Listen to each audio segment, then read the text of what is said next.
Hello বন্ধুরা, আমি তোমাদের প্রিয় মোমো। কিন্তু আজ তোমাদের সাথে আমার একটু সিরিয়াস কথা আছে। প্লিজ এই ভিডিওটি শেষ পর্যন্ত মন দিয়ে দেখো, কারণ এটি খুবই গুরুত্বপূর্ণ। গরম গরম মোমো খেতে তো খুবই ভালো লাগে, কিন্তু আমাকে রোজ রোজ খেলে তোমার শরীরের ক্ষতি হতে পারে, বুঝলে? স্বাস্থ্যের দিকে খেয়াল রাখাটাও কিন্তু সমান জরুরি বন্ধু। আমি মোমো আমাকে বানানোর জন্য ময়দা ব্যবহার করা হয়।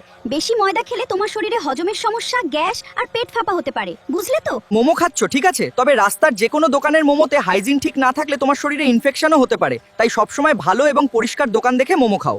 মোমোর ভিতরে পুরনো বাসি পচা পুর বা মাংস ব্যবহার হলে তোমার শরীরের জন্য বিপজ্জনক হতে পারে, ফলে সারা রাত বাথরুম আর ঘর করতে হতে পারে, বুঝলে বন্ধু? মোমো আরো টেস্টি বানানোর জন্য অনেক সময় আজিনামোটো ব্যবহার করা হয়, যা রোজ শরীরে গেলে মাথা ব্যথা, দুর্বলতা, বুক ধরফর করা, এমনকি শরীর খারাপও লাগতে পারে। তাই বলে আমাকে একদম ছেড়ে দিও না, কিন্তু মাঝে মধ্যে খাও। অবশ্যই ভালো পরিষ্কার জায়গা থেকে খাও, তাহলে মোমোর স্বাদও পাবে, শরীরও ভালো থাকবে, বুঝলে? তো বন্ধুরা, তুমি কোন মোমো বেশি খেতে ভালোবাসো? চিকেন মোমো নাকি ভেজ মোমো? কমেন্ট করে জানিও। আর হ্যাঁ, আমাকে রোজ নয়, মাঝে মধ্যে খাবে, বুঝলে তো? আর এমনই মজাদার টিপস পেতে আমাদের চ্যানেলটিকে দয়া করে লাইক, শেয়ার ও সাবস্ক্রাইব করে দিও।